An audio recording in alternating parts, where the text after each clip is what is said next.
there, I'm Rebecca Mickey, children's sleep consultant and author, and I am back with another 10-minute masterclass. And in this masterclass, we are talking all about wake-ups that happen after 4 a.m. and why the heck there are so many of them.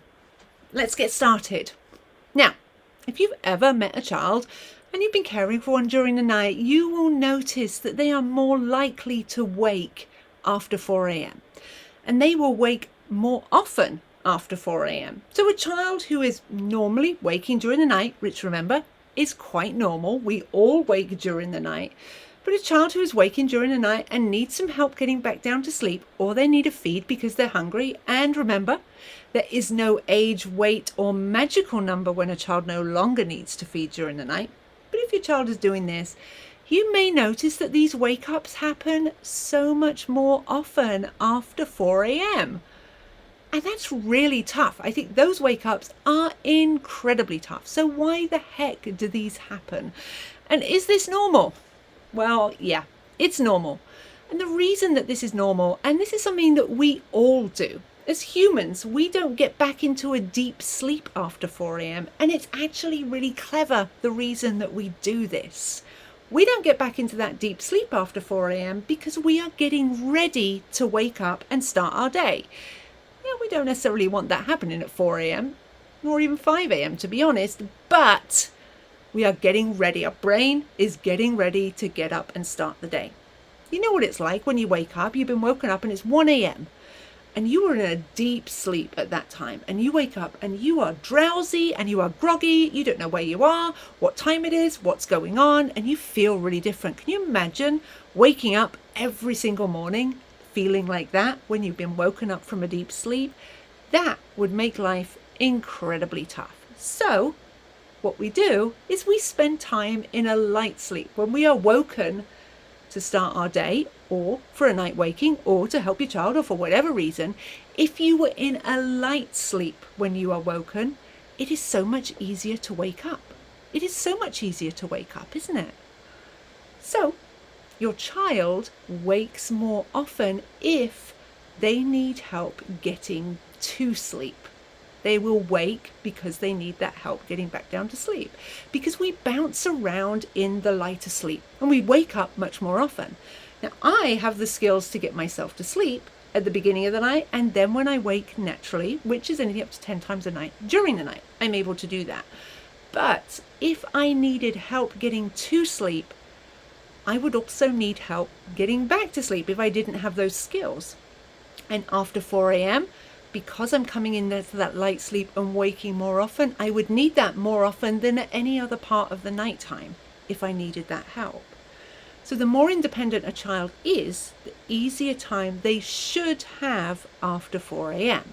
Now, I am not suggesting that the only way that you can resolve this is by sleep training your child. That is not what I'm saying here. There's a lot that goes into choosing whether you want to sleep train your child or not. And it is completely fine if you do not want to. It is completely fine if you want to. But these are the reasons why your child is waking after 4 often.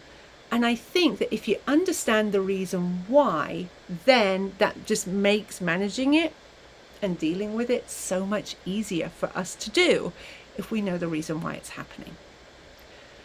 If you do want to teach your child the skills to get themselves to sleep, you can most certainly do so. You really, really can. If you don't want to, not a problem whatsoever. One thing I do suggest that you do is after 4 a.m., you want to help your child as quickly as possible, because the more that they begin to wake up, the more awake they are, the harder it is to get them back down to sleep. Now, if a child wakes up, your child wakes up at 1 and they are awake and they are not screaming at you, but maybe they're just awake. They may not even be fussy. They may just be awake and they may be vocal. Means that they're just kind of chatting away, whether that's a 3-month-old or a 3-year-old. You can feel comfortable and confident leaving them for a little bit until you feel that they're asking for help, and you know when that is.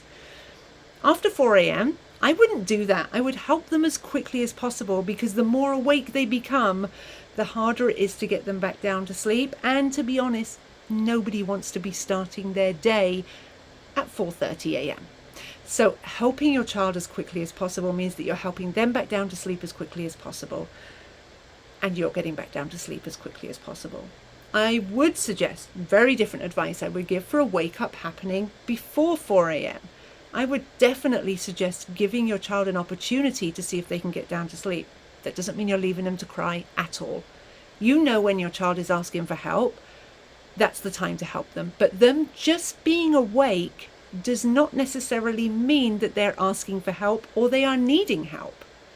They may be quite happy to be awake and just hanging out in their bed and then get themselves back down to sleep. So giving them the opportunity, any wake up before 4 a.m., after 4 a.m., complete change around, and I would actually help them much, much quicker so that you're helping them get back down to sleep. If you were looking at doing some sleep training, then most techniques will have some rules around a 4 a.m.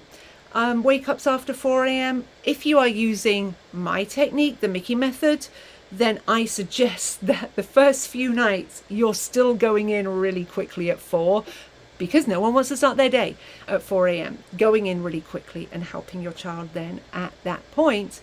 And then after we get past those 3 nights and your child is beginning to really slowly and gradually gain those more independent skills, then we can start offering a little less help at that point. But I still wouldn't even be waiting for ages and ages and ages. I would definitely help more after 4 a.m., helping a little bit quicker after 4 a.m. than I would necessarily at 1 a.m.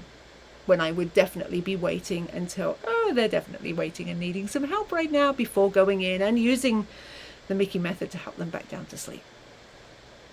That is why your child is waking more often after 4 a.m. It's also something that you do. You will wake more often after 4 a.m. Thank you for joining me for this 10-minute masterclass. If you are a member of Slumber Academy, then you're going to find all sorts of information in our sleep training section, all about wake ups after 4 a.m. Make sure you check that out on the website. If you would like to join us in Slumber Academy, I would love to have you there. You can find us at www.slumberacademy.com. I would love to see you there. I will see you in the next masterclass. Take care.